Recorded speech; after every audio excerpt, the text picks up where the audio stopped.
Baik, Assalamualaikum warahmatullahi wabarakatuh. Alhamdulillah, sallallahu rasulillah Muhammad ibn Abdillah, la haula wa la quwata illa billah, amma ba'du. Qala Allah Ta'ala fil Qur'anil Karim, a'udzu billahi minasyaitonir rajim. Ya ayyuhalladzina amanu taqullaha haqqa tuqatih wa la tamutunna illa wa antum muslimun. Bapak Ibu, santiwan santiwati yang rahmat Allah Subhanahu wa taala. Kita melanjutkan kajian kitab Ta'limul Muta'allim, masih di dalam bab yang keempat, Faslun fi ta'dimil ilmi wa ahlihi, bab menghormati atau memuliakan ilmu dan memuliakan pemilik ilmu atau guru. Sekarang masuk kepada bagian syair ya. Innal mu'allima, ada kalimat innal mu'allima.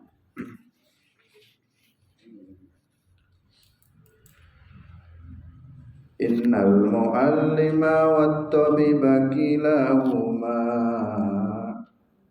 la yansahani dahuma lam yukrima fasbir lidaika in jafauta tabibaha wagna bijahlika in jafauta mu'allima. Innal mu'allima, sesungguhnya seorang mu'allim. Mu'allim itu guru.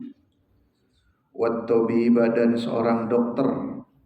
Kilahuma, keduanya itu guru dan dokter. Masih ingat pelajaran sebelumnya?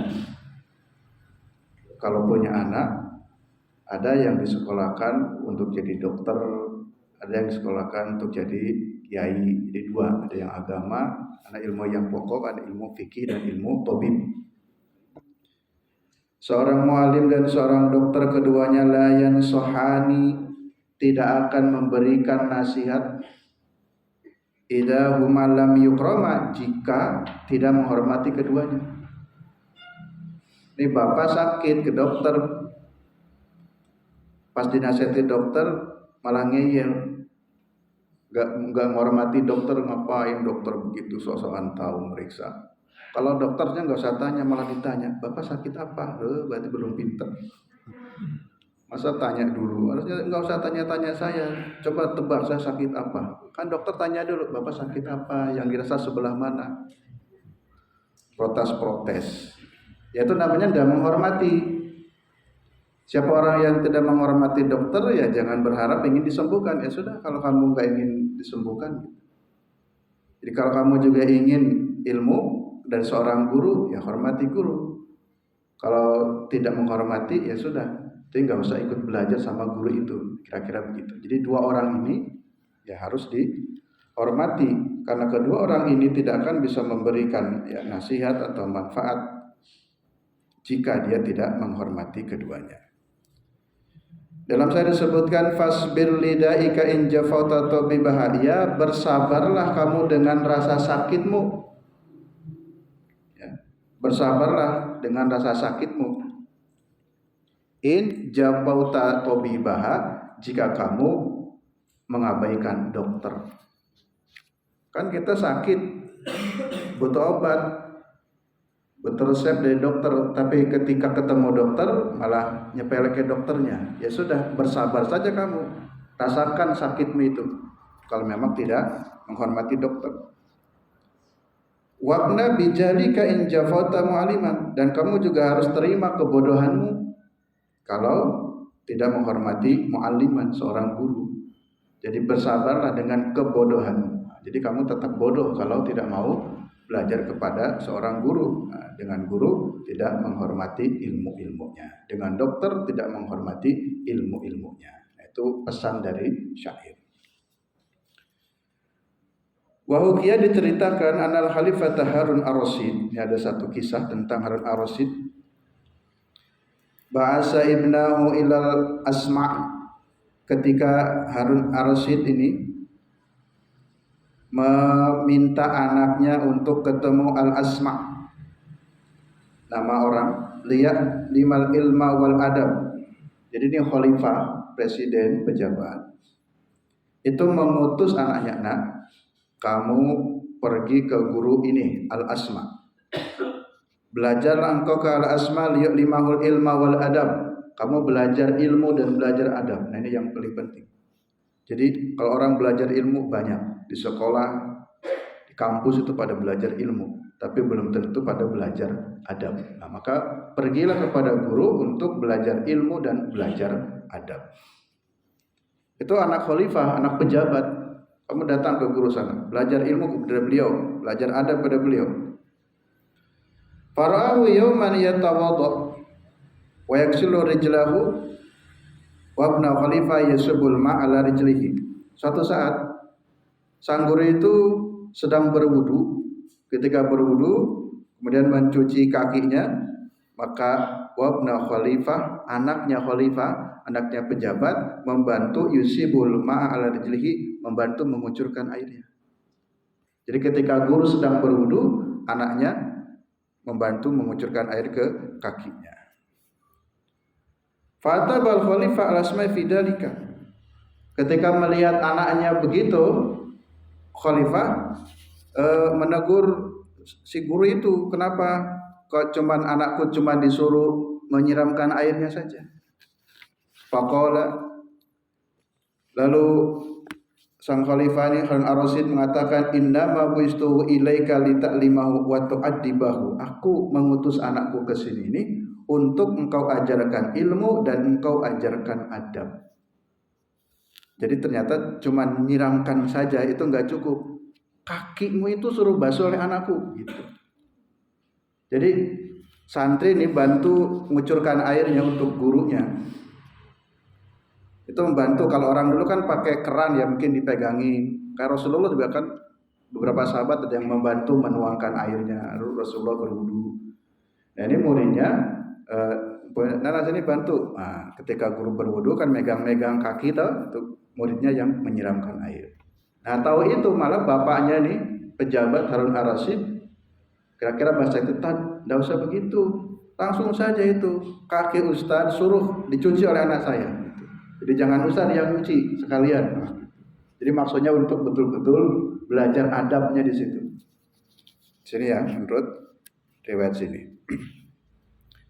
Falima dalam ta'mur bi yusibal ma'a bi ihdayadaihi wa yaksilal bil ukhra rijlaka. Kenapa engkau Ustadz, engkau guru tidak perintahkan saja anakku itu selain menuangkan air juga untuk membantu ya, menggosok kakimu, menggosok tanganmu atau menggosok anggota tubuh. Itulah cerita adabnya orang-orang. Mungkin sekarang tidak harus seperti itu. Gak harus mencucikan kaki gurunya, gak harus mencucikan tangan ustadznya. Minimal hormat saja. Kalau dipanggil guru, mas masuk. Itu sudah bentuk bagian menghormat. Gak usah nyuciin kaki saya, gak usah nyuciin apa. Itu sudah seneng gitu ya. Masuk. Apa tidur di dalam majelis ilmu lebih baik daripada tidur di kamar. Itu pahalanya udah beda ya. Boleh sambil tidur udah dapat pahalanya. Jadi kalau ulama dulu sampai seperti itu taklim kepada gurunya.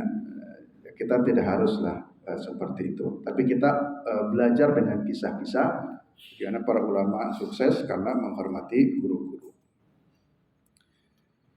Nah, wa min ta'dimil ilmi ta'dimul kitab. Perhatikan pula, cara menghormati ilmu juga harus menghormati kitab. Kalau tadi menghormati gurunya, sekarang menghormati sumber ilmu. Salah satunya kitab. Kitab, buku, Al-Quran itu sebagai sumber ilmunya. Jadi kalau kita menghormati ilmu, berarti harus menghormati kitab.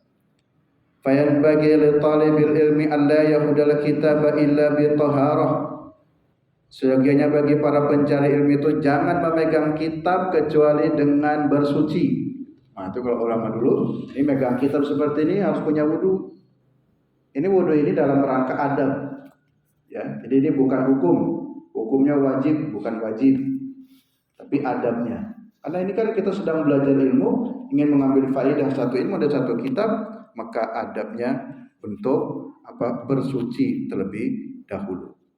Apalagi umpamanya baca Al-Quran, sehingga sebagian ulama ada yang mewajibkan berwudu sebelum baca Quran, walaupun ada juga yang bukan wajib hukumnya tapi hanya adab saja, tidak sampai berdosa ketika baca Quran tidak berwudu, tetapi dari segi adabnya itu yang terbaik itu yang berwudu.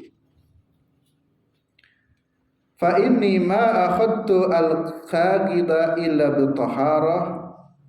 Sesungguhnya aku yang kelewat ya, kelewat. Wa uqiya Syekh Imam Syamsul A'immah Al-Khulwani annahu qala. Diceritakan Syekh Al-Imam Syamsul Al-Imam Al-Khulwani. Nah, ini Imam Al-Khulwani di kisah tadi, kisah Harun Ar-Rasyid. Imam Al-Khulwani berkata,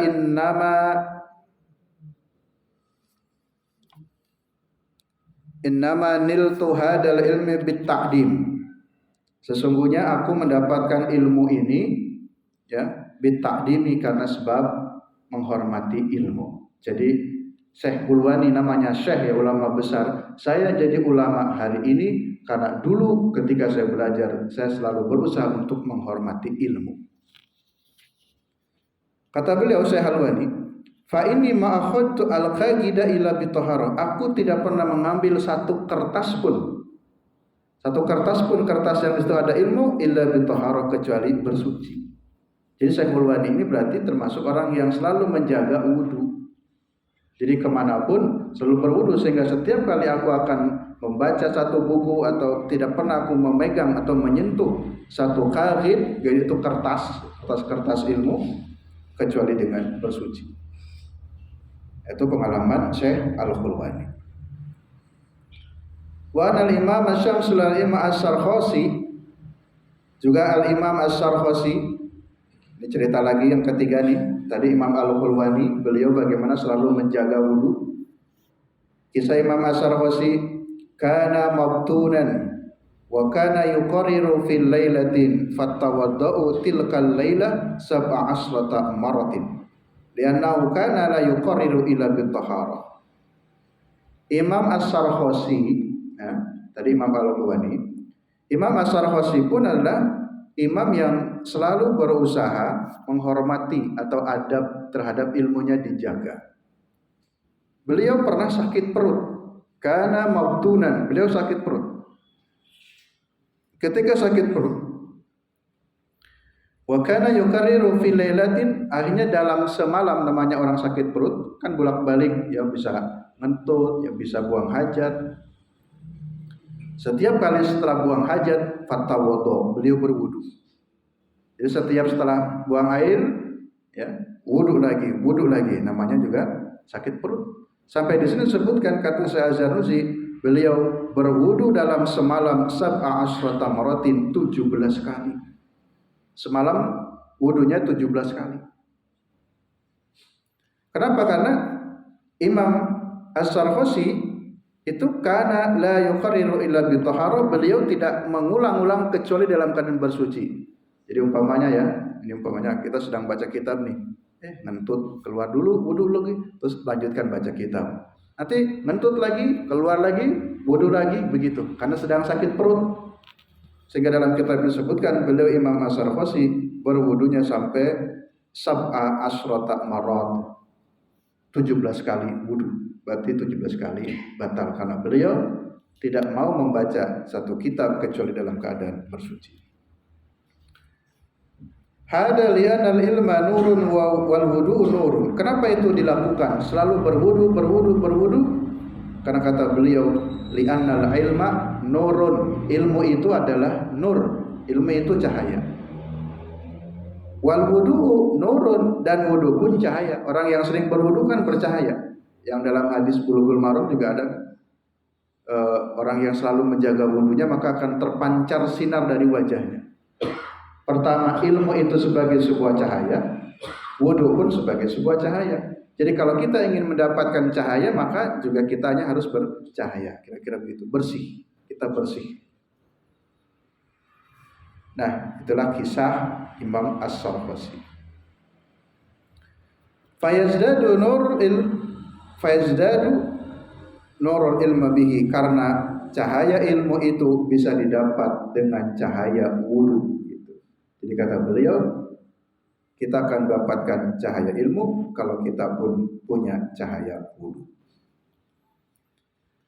Wa min tadimil wajibi alla yamudar rajula ilal kitab. Perhatikan. Adab terhadap ilmu itu wajib untuk tidak menjulurkan kakinya kepada kitab. Nah, kakinya selonjor padahal kitabnya ada di sini. Ya. Baca Quran, Qurannya di bawah. Di Quran itu ya minimal nih di atas apa ini? Paha ya. Nah, bagus nih kalau ada meja-meja kecil. Jadi baca Quran karena kesel diletakkan di lantai. Terus kakinya sambil selonjor lalu kemudian Qurannya diselonjori oleh kaki. Itu tidak beradab. Ini sekali lagi kita sedang tidak berbicara dosa ya. Jadi ini bukan perkara dosa tetapi sedang bicara adab. Janganlah begitu ya. Kemudian wayadahu kitab tafsir fokus sairil kitabi ta'diman. Nih cara menata buku, saya jelaskan. Menata buku, hendaklah kitab tafsir itu diletakkannya di paling atas, di atas buku-buku yang lainnya. Ini kalau mahasiswa santri ya. Kan nota buku tuh, buku ditumpuk gitu.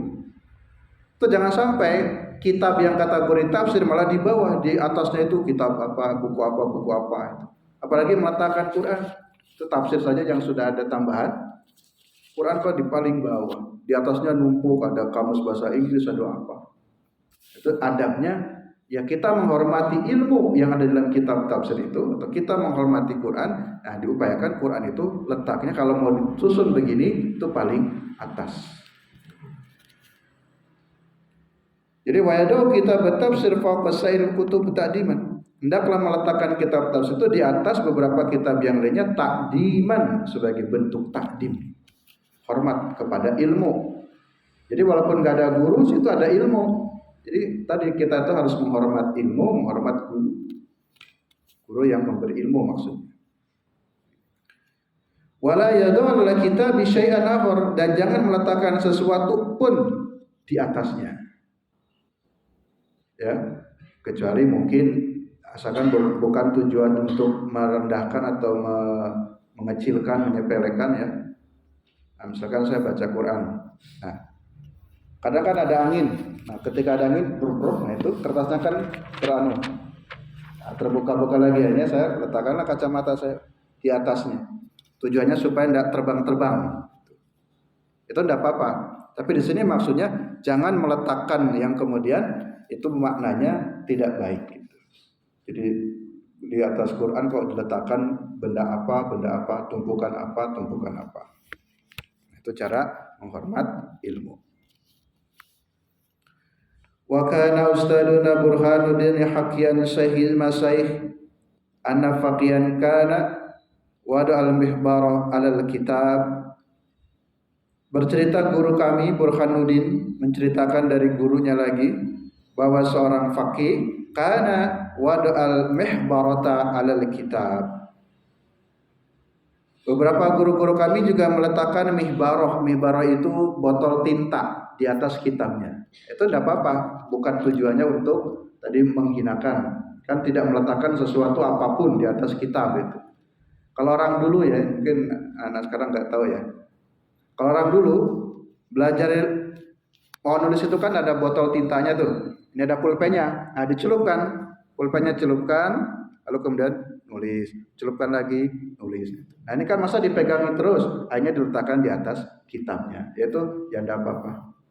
Karena bukan bermaksud untuk menghinakannya. Andai kata ya seperti itu. Mungkin juga karena capek megangi terus, hanya diletakkan di situ. Faqala lahu bil Farisiyah. Katakan dalam bahasa Persia, bernayabi, maksudnya tidak beruntung. Wa kana ustaduna al-qadi al-ajal fakhrul Islam al-ma'ruf biqadi khan yaqulu. Lagi seorang Syekh Fakhrul Islam al-ma'ruf di Qadihan, ia berkata, In lam yurid bidalikal istifafa fala ba'sa bidalika. Ini. Jika tidak bermaksud untuk meremehkan, tadi menaruh botol tinta di atas kitab, jika tidak bermaksud meremehkan, atau menaruh pulpen di atas Quran supaya kertas Quran tidak terbang-terbang ketika saat baca, bukan bermaksud istighfar, fala ba'sa bidalika, maka tidak mengapa. Jadi tidak apa-apa. Wal ula ayataharraza anhu, tetapi yang baik kalau bisa ya jangan meletakkan sesuatu di atasnya. Wa min ta'dimi ayyujada kitabah alkitab, dan di antara bentuk takdim terhadap ilmu adalah hendaklah memperbagus catatan di dalam kitab. Nih, untuk para santri yang pegang kitab, yang pegang pulpen, ada yang pegang kitab, ada yang pegang pulpen, ada yang pegang kitab nggak bawa pulpen, ada yang nggak bawa kitab nggak bawa pulpen. Nah, ini belajar ilmu sungguh-sungguh kayak orang mau mancing, mau ngambil apa? Mau ngambil ikan, lah kok nggak bawa panci, nggak bawa ember, nggak bawa apa? Nah, jadi tolong ya, biasakan ada ilmu itu tahu mau ngaji apa bawa kitabnya. Nah, di antara bentuk hormat kepada ilmu, ini hormat kepada ilmu ya. Kalau belajar kitab, bikin catatan, buatlah catatan yang bagus. Nulisnya itu yang bagus. Jangan coret-coret. Wala yuqarrim, dan jangan kamu coret-coret itu kitab. Kasih catatan tapi dengan tulisan yang bagus. Nyatatan jangan kecil. Biar bisa dibaca. Besok sebulan, apa ya tulisannya ya? Padahal yang nulis dirinya sendiri. Ketika besok mau buka lagi, mau roja, bingung. Jadi kalau mau membuat catatan-catatan dalam kitab, buatlah dengan yujawid, dengan bagus catatannya. Wa yatrukul hasiyah allati yuqarrimha fiha illa inda darurah. Dan jangan meninggalkan hasiyah, catatan dengan tulisan yang kecil kecuali darurat. Mungkin karena pulpennya apa, ini catatannya kecil. Jadi bikinlah hasiah-hasiah.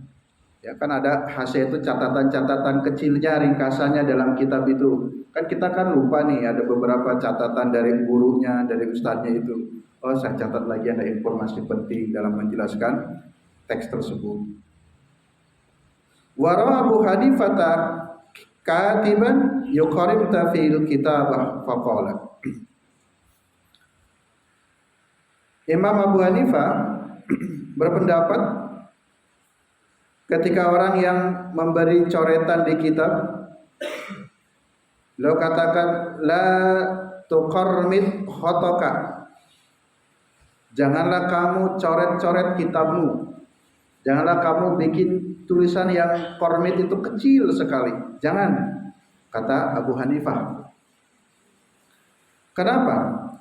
Karena kalau kamu membuat catatan dalam kitab itu coretan-coretan yang enggak jelas, tulisannya kecil, li'annaka in asyita tandam wa in muta tastam, karena kelak besok kalau sudah masa tua kamu akan menyesal, dan kalau sudah mati pun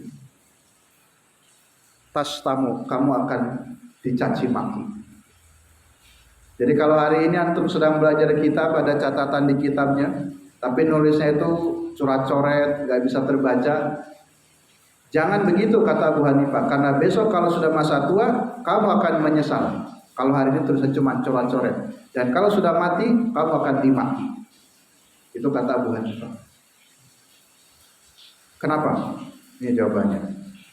Iya nih, idza syifta wa du'afa basaraka nadimta ala dalikal fi'li. Besok kalau kamu sudah tua, wa du'afa basaraka, matamu kan sudah mulai dhaif, matamu sudah mulai lemah. Kayak kacamata harus dibuka dulu, yang enggak pakai harus pakai dulu. Ini apa ya? Aduh, ini tulisannya kecil sekali. Padahal dulu saya pernah belajar nih, ketika masa muda, nanti Wira diingat itu. Dulu saya pernah belajar di Yogyakarta. dipakai kitab ini. Nanti pas udah tua ingin buka lagi kitab, menyesal. Aduh, kenapa dulu nulisnya asal-asalan? Karena semakin tua mata mulai melemah. Akhirnya kita ingin belajar lagi itu. Pernah ada cerita dalam kitab itu, saya buka lagi, ternyata catatannya kecil. Jadi itu yang dimaksud menyesal nanti kalau sudah masa tua. Padahal ingin buka-buka lagi, apalagi coret-coret kitabnya. Kan ada tuh kitab malah dikasih gambar, bikin gambar, bikin apa pemandangan di samping kitab. Kalau anak-anak SD ya, seperti dikasih gambar apa. Itu maksudnya menyesal. Kalau sudah meninggal juga tadi akan kata Abu Hanifah akan dicaci. Dicaci itu misalkan gini. Pokoknya ya, kita sehari ini belajar nih. Kan sudah meninggal. Kata cucunya, ini kitabnya sih Mbak, gitu ya toh Mbak. Nulisnya nggak benar ya, malah aku nggak bisa baca gitu. Dan akhirnya cucunya ngomel-ngomel. Padahal ingin baca. Ini catatannya kok nggak jelas ini Mbah ini, coret-coret waktu belajarnya. Akhirnya kan istilahnya dicaci. Padahal mungkin ada orang yang ingin mengambil manfaat. Tapi kalau catatannya bagus, ketika tua bisa buka lagi. Besok meninggal dunia pun anak cucunya, Masya Allah ini kitabnya Simbah dulu loh waktu belajar. Wah, catatan Simbah bagus sekali. Hanya bermanfaat buat anak cucunya. Itu perkataan Abu Hanifah. Ini takdim kepada ilmu. Wa hiya an Syekhul Imam Muhammad Majiduddin As-Sarhaqi rahimahullah. Dalam beberapa kitab ada pakai kha Sarhaqi, ada yang Sarhaqi, ada yang pakai jim Sarjaqi. Annahu qala, Imam As-Sarhaqi mengatakan ma qarmatna nadimna, tidaklah kami mencoret-coret atau memuat catatan kecil, melainkan kami akan menyesal. Wa ma intakhabna nadimna, dan tidaklah kami akan membuat catatan-catatan yang baik, nadimna, melainkan kami akan menyesal. Jadi maksudnya sekarang nih bawa kitab tapi tidak bawa pulpen, padahal kita nggak tahu artinya. Besok tua menyesal, aduh ini artinya apa ya, lupa ya gitu. Besok yang menyesal, dulu pernah ngaji tapi nggak bawa kitab, apa ya, kayak pernah mendengar nih dari guru kami, tapi kan kita nggak bisa buka lagi. Jadi jangan pernah meninggalkan catatan-catatan, dan jangan juga tadi meninggalkan yang kitab yang sedang dikajinya. Wa ma lam nuqabbil nadimna, dan tidaklah seseorang nuqabbil itu ya perbandingan atau komprehensif, nadimna, melainkan kami akan menyesal. Biasanya ketika kita ngaji kitab itu guru memberi catatan pembanding ya. Ini ada catatannya, yang di kitab itu tidak ada. Coba dibuka dalam Al-Qur'an sekian, atau di dalam kitab yang lain ada keterangan yang seperti ini. Itu tambahan catatan dari Ustadz. Itu kalau tidak dicatat, nadimna, pasti kami akan menyesal suatu saat nanti. Karena pernah ingat guru kami menjelaskan ini, kok sayang ya kemarin gak mencatat, lupa ya. Apalagi nanti sudah berpisah dengan gurunya yang waktu belajar itu. Wayan bagi ayyakuna taqti'ul kitab murabba'an, dan hendaklah memilih kitab itu yang bentuknya murabba'an, persegi 4. Nah kalau ini kan sudah persegi 4 nih ya. Mungkin orang-orang dulu mencetak kitab itu beda-beda mungkin ya, ada yang bundar, ada yang segitiga, sehingga di sini dikatakan oleh Syekh yang bagus kalau ingin belajar kitab atau buatlah kitab itu yang persegi 4. Tapi ini dulu ya, karena bisa jadi bentuk cetakannya beda-beda. Kalau sekarang rata-rata sudah persegi 4 murabba'an. Fainau tabti wa Abu Hanifah rahimahullah ta'ala wa huwa aisara ila rabbi wal wadi al mutala'ah. Karena dengan kitab yang berbentuk segi 4 itu ya lebih mudah untuk dibukanya, lebih mudah untuk mutala'ahnya. Ya, jadi kalau konsep sekarang sudah sama cetakannya. Wa yanbaghi alla yakuna fil kitabi syai'un minal humrah, dan sebagiannya jangan memberi catatan atau tulisan-tulisan dengan yang berwarna merah. Nah ini. Dulu ingat waktu SD,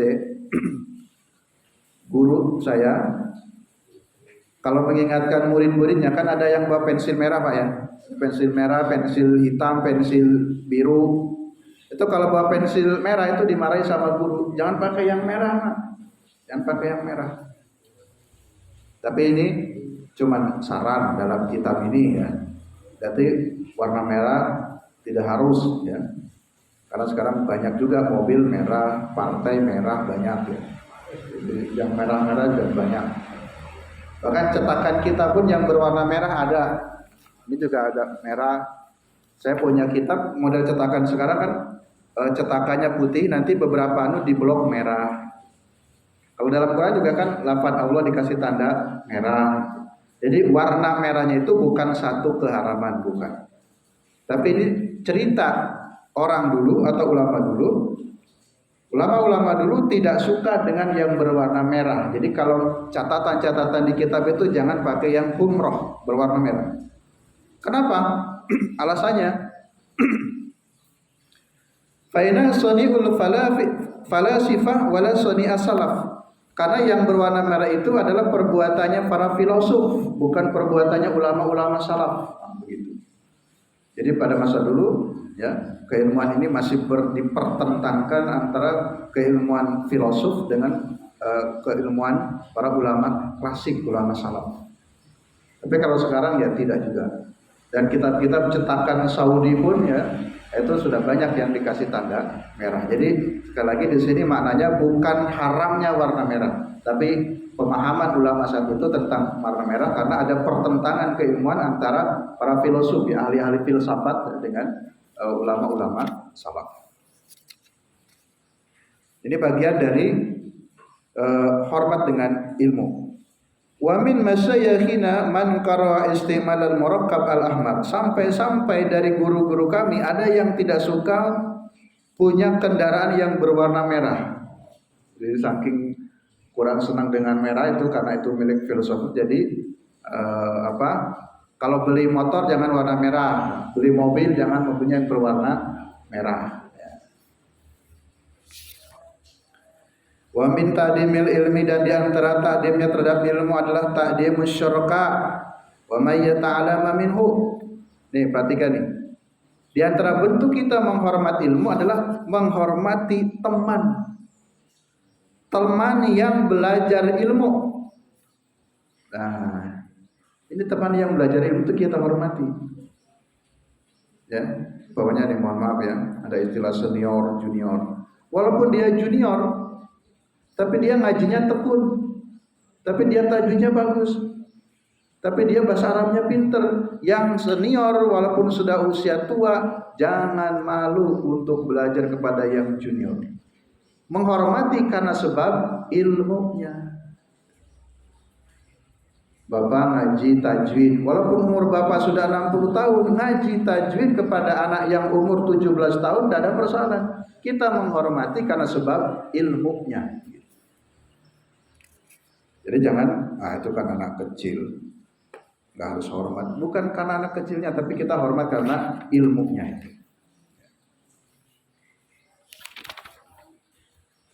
Kemudian wat tamlik madmumun ila fi talabil ilmi. Sifat tamlik itu adalah yang tercela kecuali dalam mencari ilmu. Tamlik itu apa ya? Jadi yang mungkin mulang malu isin, usan isin itu ya. Kalau di dalam agama itu justru tidak dibalik. Bahkan kalau di dalam bab sholat berjamaah, ya, kalau sholat berjamaah ini Pak, kalau di saf depan rebutan, jangan monggo Pak, malah pada nyuruh. Ini jawani sekali. Kalau dalam bab ibadah tidak begitu. Tapi kalau selain ibadah, kita saling monggo Pak jenengan dulu. Monggo jenengan dulu begitu. Tapi kalau sholat nggak usah di monggo Pak, bapaknya malah di belakang, monggo jenengan yang maju. Enggak, rebutan, kosong masuk gitu. Dalam ilmu juga begitu. Jangan saja yang di depan, ya, nanti sudah dipanggil di surga pun silakan masuk ke surga, nanti saya di belakang saja, monggo lo masuk. Sudah diperintahkan masuk ke depan pun tetap nggak mau. Kalau ingin masuk surga, rebutan masuk. Ingin belajar ilmu, rebutan masuk di dalam. Coba perhatikan tuh ya. Ini antum harus banyak belajar dengan mereka yang para pecinta ilmu. Wah, rebutan sekali, duduk bahkan di depan-depan ustaz, langsung depan guru. Ya, jadi jangan di belakang. Jadi at-tamlik madmumun, itu hal yang tercela illa fi talabil ilmi, kecuali dalam belajar ilmu. Kalau dalam itu enggak usah saling monggo jenengan saja, enggak usah. Ingin dapat ilmu, masuk. Bahkan sampai berdesak-desakan itu ingin yang di depan. Dalam ibadah juga begitu. Fa innahu yan bagi ayatamlika lil ustad wa syurakahi liyastafida minhum. Tujuannya adalah kita itu supaya mendapatkan faidah dari guru, dari teman, dari teman yang punya ilmu. Jadi kita banyak mendekat-dekat. Wa yanbaghi li talabil ilmi ayastamil ilma wal hikmah bit ta'dimi wal hurmah. Dan di antara bentuk menghormati ilmu adalah kita mendengarkan ilmu, mendengarkan hikmah. Jadi hikmah tadi kisah-kisah Imam Abu Hanifah, Imam Harun ar-Rasyid itu kan bagian kisah. Itu juga penting ya didengarkan.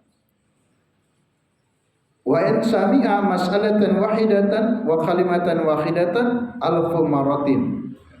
Bahkan mendengar satu kalimat, satu ilmu itu diulang sampai 1000 kali pun tetap hormat. Misalkan begini ya, kita kan sering bosan.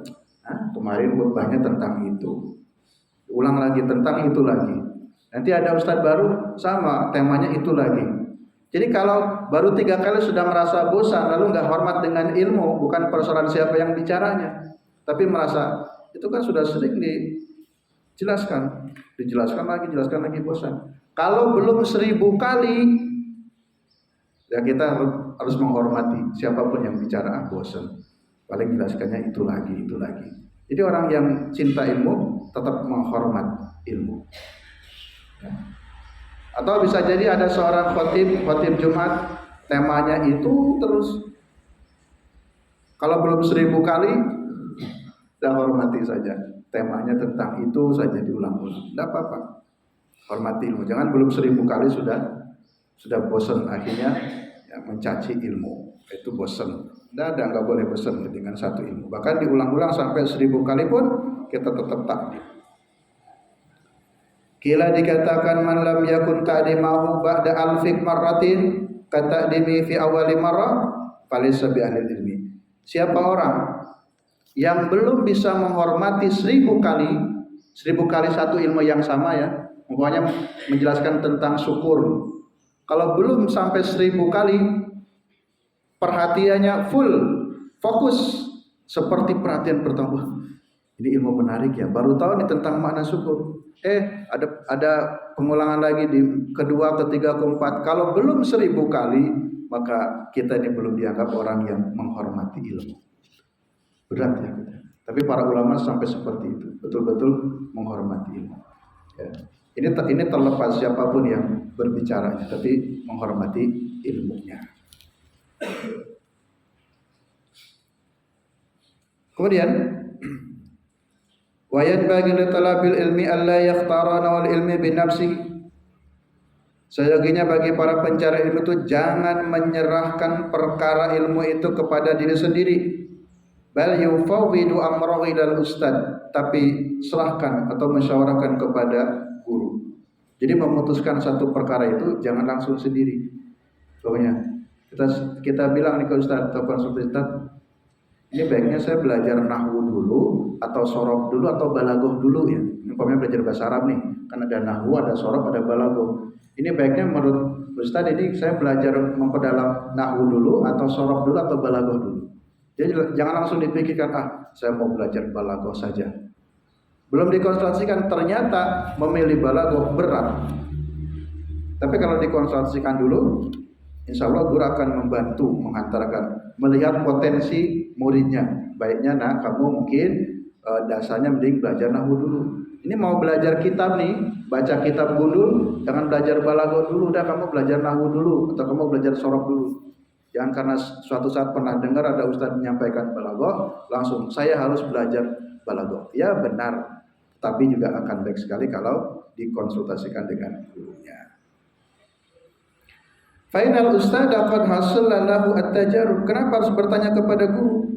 Karena kita harus mengakui bagaimanapun juga guru kita itu adalah sudah melakukan tajarrub fidalika, uji coba sebelumnya. Artinya pengalaman orang tua itu atau pengalaman guru itu sudah lebih dulu daripada kita si murid atau yang muda itu. Karena yang tua sebenarnya sudah banyak makan asam garamnya lebih awal, sehingga bisa membantu mengarahkan.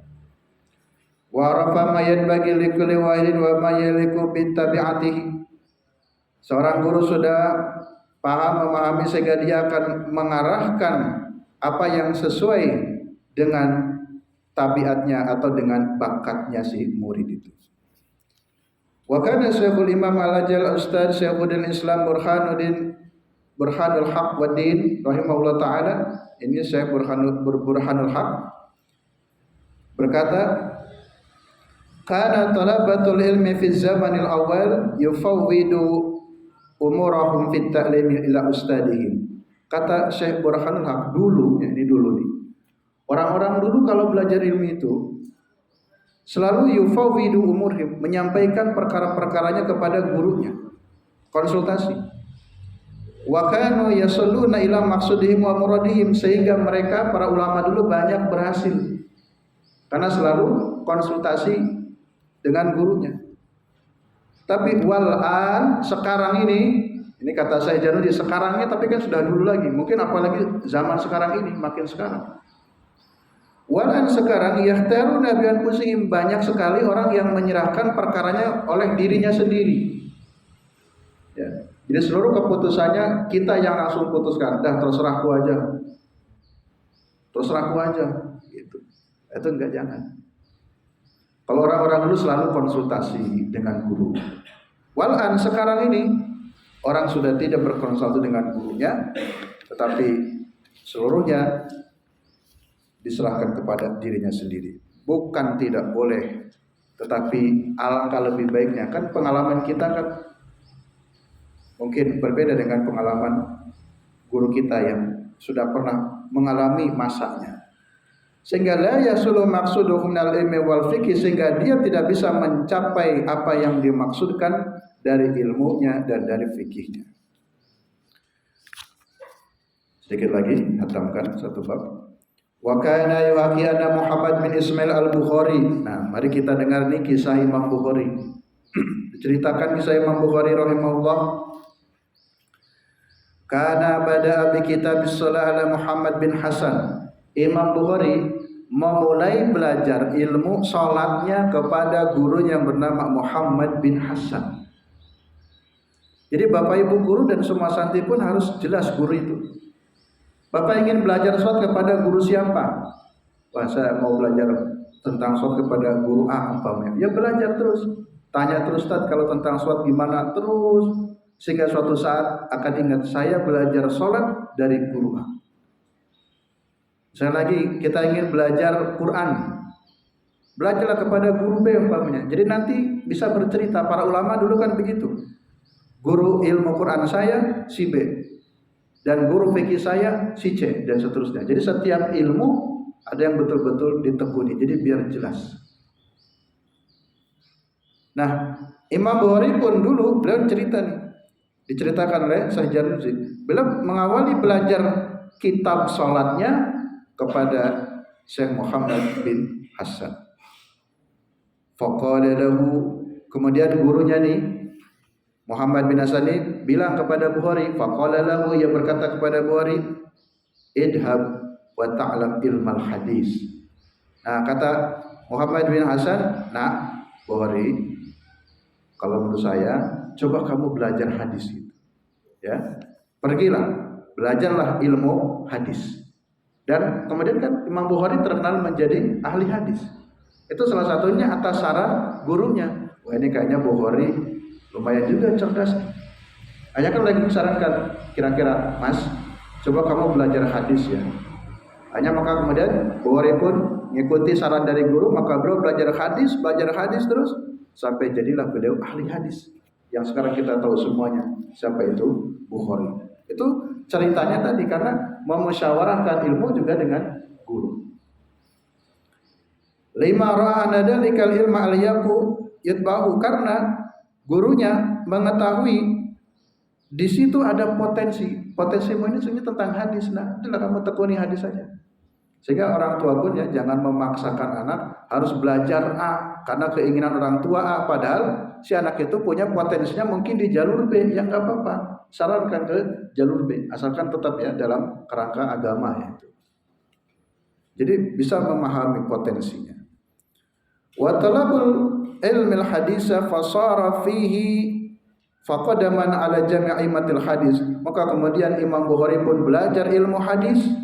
Fasara, jadilah Imam Bukhari itu menjadi ahli hadis, yang kemudian muqaddiman ala jami'i matil hadis, dia menjadi orang yang terdepan di dalam ilmu hadis. Kan kita dengar Bukhari, Muslim. Kan semua kaum muslimin selalu menyebut Imam Bukhari itu menjadi orang yang terdepan. Karena gurunya dulu melihat ada potensi Imam Bukhari ini kayaknya cakap ini kalau belajar hadis. Nah, diarahkan dan ternyata terbukti menjadi a'immatul hadis. Wa yanbaghi li talabil ilmi alla yajlisa qariban al ustad inda sabaq bi ghairi darurah. Cara duduk, kalau duduk jangan terlalu dekat dengan guru. Duduk di hadapan muka ustaz. Jangan terlalu dekat. Illa darurah, kecuali darurat. Kalau melihat darurat itu kan banyak yang berdesak-desakan ya. Coba kalau lihat beberapa kajian tuh yang syekh-syekh itu semuanya kan maju. Karena tempatnya sudah sempit, akhirnya sampai maju langsung di hadapan syekhnya itu. Kan kalau terlalu dekat kan mungkin ada air liur yang nyiprat atau ada sedikit mulut yang keluar bau, jadi jangan sampai menjadi fitnah, malah nanti muridnya malah membicarakan mulutnya guru bau ceritakan pada yang lain. Jadi jangan terlalu dekat adabnya. Bal bagi ayakuna baina wa bil ustad faqadral qausi fa inna aqrabu ila ta'dim. Sebaiknya ada jarak antara si murid dengan si guru itu, ya sejarak qadra qaus. Qadra qaus itu sejarak seukuran busur anak panah. Kalau panah itu yang gini mungkin 1 meter ya, kira-kira lah 1 meter. Itu kira-kira jaraknya. Jangan terlalu mepet. Itulah yang lebih dekat kepada takdimnya. Wayan bagi talabil ilmi yataharraja anil akhlaq adimiyah. Sayaganya bagi para pencari ilmu juga untuk menjaga dari akhlak-akhlak yang tercela. Diperhatikan akhlak mana yang kategori buruk. Faina kilabun ma'nawiyah. Karena yang demikian itu adalah, mohon maaf ya, itu anjing-anjing secara maknawi. Kalbun. Jadi kalau ada orang yang berakhlaknya buruk, itu bahasa lain anjing secara maknawi. Jadi janganlah kita berakhlak buruk. Waqad qala Rasulullah sallallahu alaihi wasallam, karena Rasulullah SAW bersabda dalam kitab sebutkan, la tadkhulul malaikatu baitan fihi suratun aw kalbun. Malaikat tidak akan masuk ke rumah yang di dalamnya terdapat gambar dan terdapat anjing. Biasanya ini hadisnya harus dicek dulu ya. Wa inama yata'allamul insal biwasitatil malaikah. Karena seorang manusia itu bisa mendapatkan ilmu juga dengan perantara malaikat. Ya. Jadi kita dapat ilmu salah satunya karena ada peran dari malaikat. Kan ada malaikat yang selalu menghadiri majelis-majelis ilmu. Ada malaikat yang selalu berdoa, mendoakan orang-orang yang dalam majelis ilmu. Jadi kita dapat ilmu ada peran dari malaikat. Berarti tadi mohon maaf kalau ada orang yang berakhlak buruk dianggap seperti anjing. Padahal tadi malaikat pun tidak mau masuk ke rumah yang sudah ada anjingnya. Berarti bahasa lain, malaikat pun tidak akan mau memberikan wasilah ilmu supaya nempel kepada orang itu jika dia memiliki akhlak yang buruk terhadap ilmunya itu sendiri. Wal akhlaqud dimiyah, Dan akhlak yang tercela itu tu'rafu fi kitabil akhlak, itu bisa dikaji lagi dalam bab akhlak secara khusus. Wa kitabun hada la yahtamilu bi bayaniha khususan an tabkir. Dan dalam kitab ini, kitab yang sedang kita kaji, kitab Ta'limul Ta'lim, di sini sedang tidak berbicara kitab akhlak, tapi sedang berbicara tentang kitab ilmu. Jadi kalau ingin lebih belajar lagi tentang akhlak, nanti silakan baca khusus kitab-kitab akhlak. Khususnya anit takabburi, tentang sombong. Janganlah sombong. Kita tutup dengan syair mengingatkan tentang sombong. Al-ilmu khirbun lil fata al-muta'ali, kasayli harbun lil makanil ali. Al-ilmu harbun lil fata al-muta'ali, kasayli harbun lil makanil ali. Nah, ini perhatikan pesan dalam syair. Al-ilmu harbun lil fata al-muta'ali. Ilmu itu akan menjadi musuh bagi orang yang sombong. Ilmu akan menjadi musuh bagi orang yang sombong. Artinya ilmu tidak akan masuk ke dalam hati seorang jika dalam hatinya masih ada kesombongan. Apalagi merendahkan, ngapain ceramah seperti itu. Itu kalau sudah ada kesombongan, maka pasti ilmu akan tertolak, tidak akan masuk. Bagaimana mungkin masuk? Hatinya saya sudah menolak ilmu. Gitu. Jadi al-ilmu harbun lil fatal muta'ali. Catat di buku, ya, ditulis di buku antum masing-masing. Ingat bahwa ilmu itu menjadi musuh bagi orang yang sombong. Artinya ilmu tidak akan sampai kepada orang yang sombong. Seperti kasaili harbun lil makanil ali, air pun menjadi musuh bagi tempat yang tinggi.